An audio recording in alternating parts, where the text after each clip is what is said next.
Salam dostlar, şunu 10 sapamı bugün hamadat dönmez sunaydımı ellerde biledik. Ritim tansualni 1 3 tamam 1 2 3 1 2 3 4 1 2 3 4 1 2 3 4 birinci akordumuz aynen.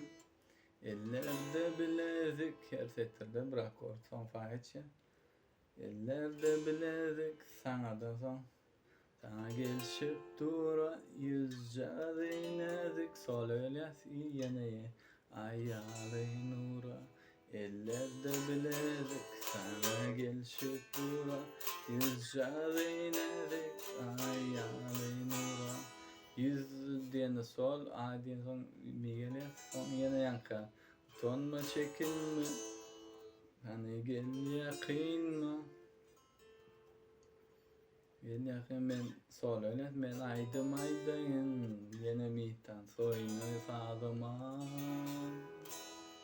Tamam. Buna morkayın. Utanma çekinme, hani gel yakınma. Ben aydım aydayın.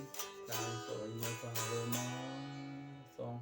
Aynı şeylerine mehir gorun ya dujufa gorun ya son sol etliyoruz.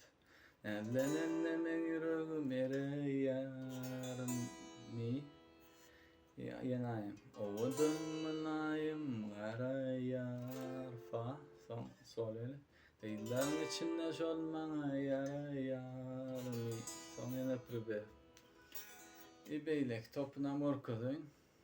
Ayam kımmetliyim sen fayçes elbette men sol bilbille yarıştın yazan yere gülüm daşında ayam fa sayradım men pervana men tavadı sayradım men değme şunda ya değme der yine önkal sol öyle termari. Yüreğimi açtım sana, yüreğimi açtım sana.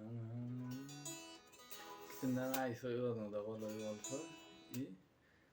Böyle şu ikinci vadı orkadan, ikinci kupletle yan kupledi iyi. Yüzlerinde mehir görün ya, neden elleme yüreğim yere ya.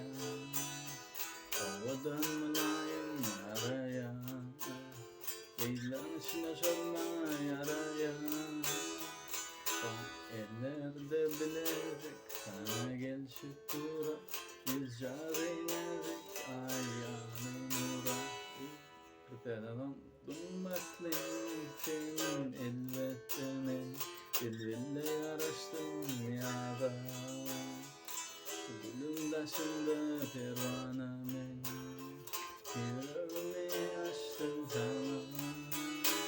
Evet ya. Şey diyorum ritmi ağzı bilyas çalınışını akortların tağda akort yok. Yani önkü bilyanca akortlarını hemen ısınıp yeni öğreniyorsunuz ipimi deden. İndik akortta görüşüyoruz. Sağ olun.